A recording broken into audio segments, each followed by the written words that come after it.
I am a rape survivor. am a rape survivor. am a rape survivor.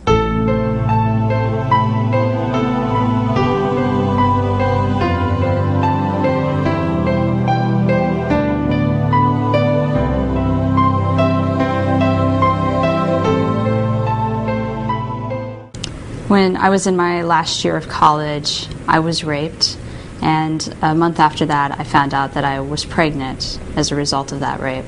When I was a senior in high school, I attended a Halloween party at a college near my home, and later in the night I was drugged and I was raped.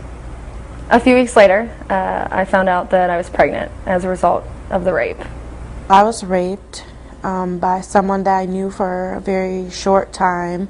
I went to the hospital and I was told that I was infertile and could never have kids, so I went on living my life, and 4 months down the road I found out that I was in fact pregnant. It was very difficult at first. When I was raped, I went through, I think, what a lot of women go through, and that's just wanting to pretend like it had never happened. I wasn't very successful in that to begin with, but then finding out that I was pregnant just made the reality hit home all the more that this was happening, this had happened. I grew up Catholic, so I knew a lot about the pro-life movement and what an abortion was. But when it came to my own situation, I felt that I didn't have a choice. Abortion was a consideration early on.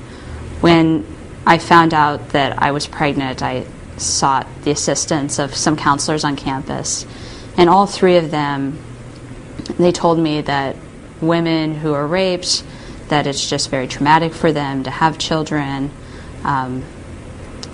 From those rapes, I asked them if they had counseled women who were in my position before. They said no, but that this was just kind of common knowledge.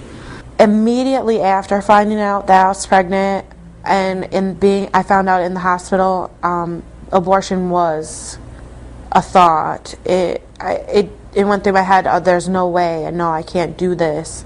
Now with this person, why is this happening to me?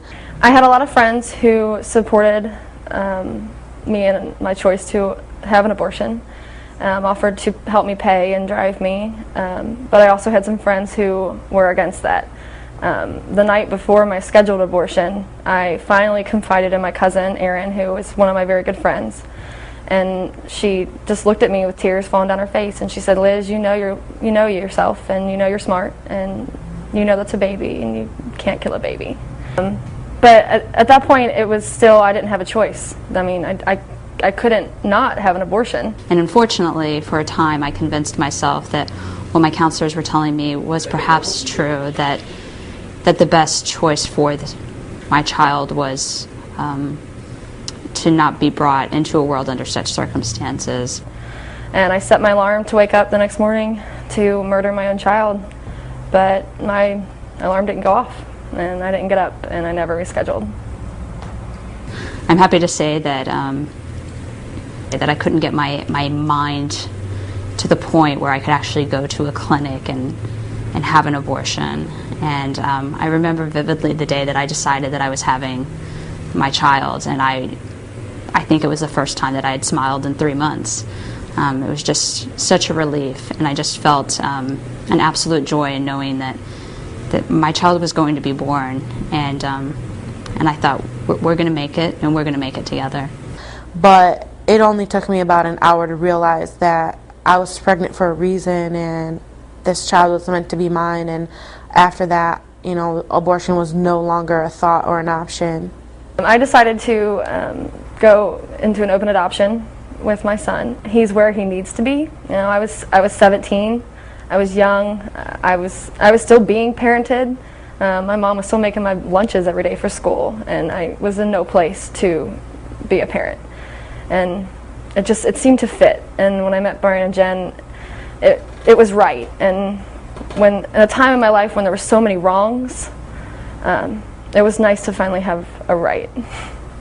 After I gave birth to my daughter, I faced several difficult obstacles that a lot of women who conceive through rape and then decide to raise their child face. There are very few legal protections that protect them from their rapist.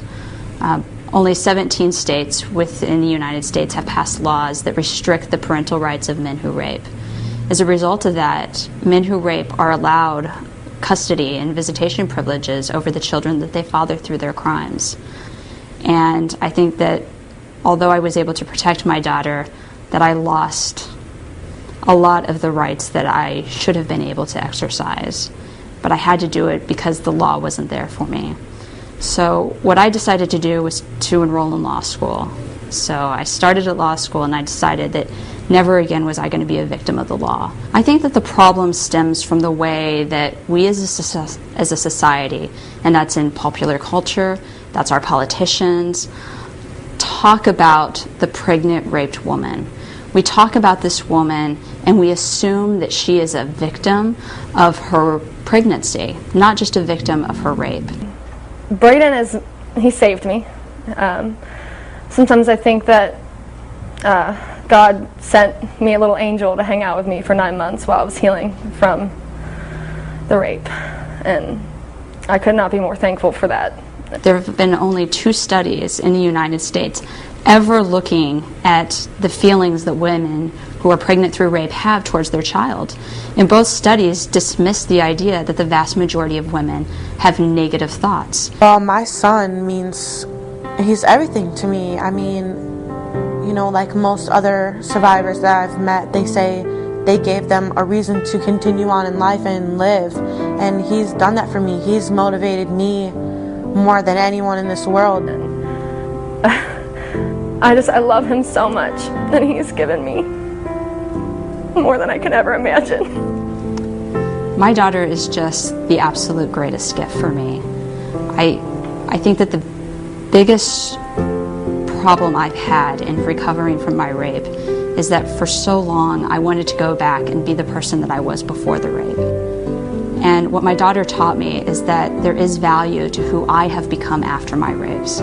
And the value is in being a mother to her, in learning to love in an absolute unconditional way, to start seeing the innocence and the beauty in life again. She's taught me all of that. I have absolutely no doubt that my daughter was a gift from God to help me to overcome and survive this experience.